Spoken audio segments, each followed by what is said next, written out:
As a channel that has covered the recruiting crisis in a very in-depth, every step of the way, I believe every time I've said, how much further can this go until we have something like a draft, for example? And I think we are coming closer to that because the Vice Admiral of Navy Personnel has just released saying that essentially, or truthfully and factually, you do not need a high school diploma or a GED in order to come into the U.S. Navy. Now, he has a whole tweet about this. I don't want to twist his words. These are some of the things he's had to say about that. Admiral Cheeseman, Vice Admiral, by the way, Rick Cheeseman says, 1 out of 3, I updated the U.S. Navy recruiting policy to allow candidates with AFQT, aka ASVAB scores of 50 or higher who do not have a high school diploma or GED to enlist, opening another pathway towards enlistment. This expands the Navy's pool of applicants, attracts talents from across the nation. His next tweet here says, 2 out of 3, this policy change is estimated to gain approximately 500 additional enlisted candidates. We have an incredible team of recruiters focused on attracting the best quality candidates to the Navy to sustain America's maritime strength nationwide.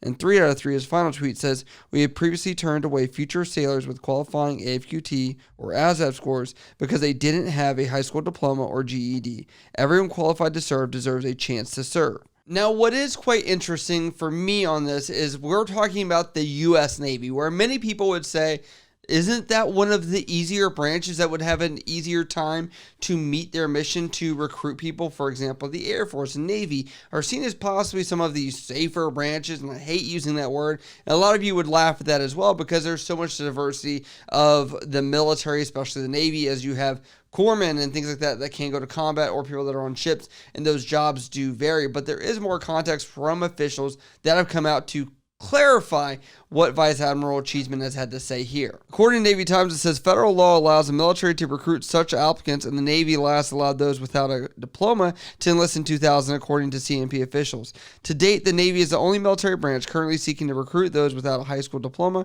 or GED as it works to expand the number of eligible candidates to join the service amid an historically challenging recruiting environment. The Navy said the policy change does not mean the service is lowering its standards, and that these prospective sailors must still qualify for a specific rating based on their armed services vocational aptitude battery or ASVAB line scores. When they say rating, they mean their job. Now, one thing they have not discussed with everything I've looked at is, if you guys don't remember, only a couple months ago, we were talking about how the ASVAB score for people that did have a GED or did have a high school diploma could be as low as a 10. If they could meet specific job requirements to do a specific job. So there is some disparity of the 10 to 50. So if you just pass high school, your chance of joining the military is much easier. If you didn't, you still have to get that 50 ASVAB, which for some people can be quite hard. There have been several recruiters that I've talked to personally and people across social media that have said that there are tons of people that have gone to college that have not been able to obtain that 50 required score, and that's when it was at 50. So essentially, the value or the education obtained from a college degree is not even meeting with what would be expected for somebody coming out of high school to join the U.S. military. The Navy went on to say sailors who enlist under this policy change can achieve personal and professional growth by earning their GED while gaining experience in cutting-edge technologies and learning professional skills that allow them to exceed their expectations while serving in the Navy. The policy change is another pathway of opportunity for previously excluded individuals to serve and could result in 500 to 2,000 extra sailors signing up each year, according to the Sea Service. And there is a lot of criticism that's come with this from so many different angles of quality control, of cost, of retention, of like, we could go through all this, and I feel like everybody could rain down on fire of why this is a bad idea. But there's a lot of silver lining from old heads that are talking, and there's also a lot of people that are very optimistic. But also Admiral Cheeseman has contested some of those views and ideas, and he says this. Brock Briggs challenged him and says, how is lowering the general aptitude requirements for the entire Navy worthwhile to gain an additional 500 people? There was 340,000 plus active duty sailors in 2022. What kind of message does lowering standards send to those prospective enlisted? People want to be part of elite organizations with high requirements, earning the right to be there. USMC recruiting numbers attest that. When I left the Navy, I promised I'd never say back in my Navy, but news like this makes it hard. I want to see our Navy flourish more than anything in the world, but perpetual bar lowering attracts more ways to crawl under. Admiral Cheeseman wrote back, risk of being mitigated by the AFQT ASVAB score of 50 or above. The AFQT score is an associated line score noted for any rating is the biggest indicator for future success in the Navy.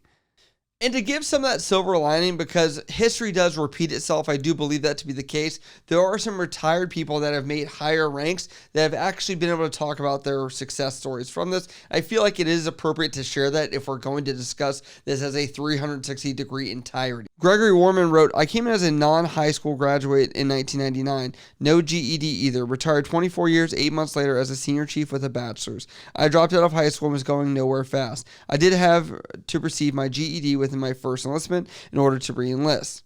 Deep Bruce C. wrote, this isn't the first time. I enlisted in 1989 without a diploma or GED. Some people have circumstances that aren't apparent at first glance. I scored a 97 on the ASVAB at the time and have gotten my BS, and I am an E9 Master Chief equivalent. Not every high school dropout is a S-bag. I do believe that standardized testing is not always the greatest indicator of whether someone's going to succeed or not, and we know that's been implicit in high school diploma achievements and things like that as well.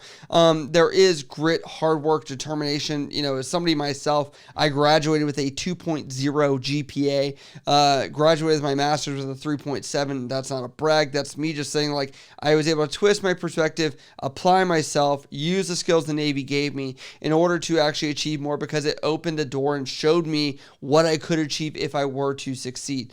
But I still do have criticisms of this, and my final reference point for this will be this comment, because I will tie that into my comments of my assessment of this right here. Solo Hobo says, well, it actually is. The Navy is overlooking its own data in an effort to shore up its lagging recruiting numbers. The reason the Navy had restrictions on GED and non-grad applicants in the first place had to do with these groups having very high training attrition rates and statistically lower chance of completing their first enlistment. I'm not saying this to be a D. This policy has been around for years based on data. This is throwing bodies at the problem and hoping they stick. I'm all for giving people a chance, but there can be a lot of second and third order negatives coming from Band-Aid policies. Lots of wasted time and money are about to just make things worse for people out in the fleet.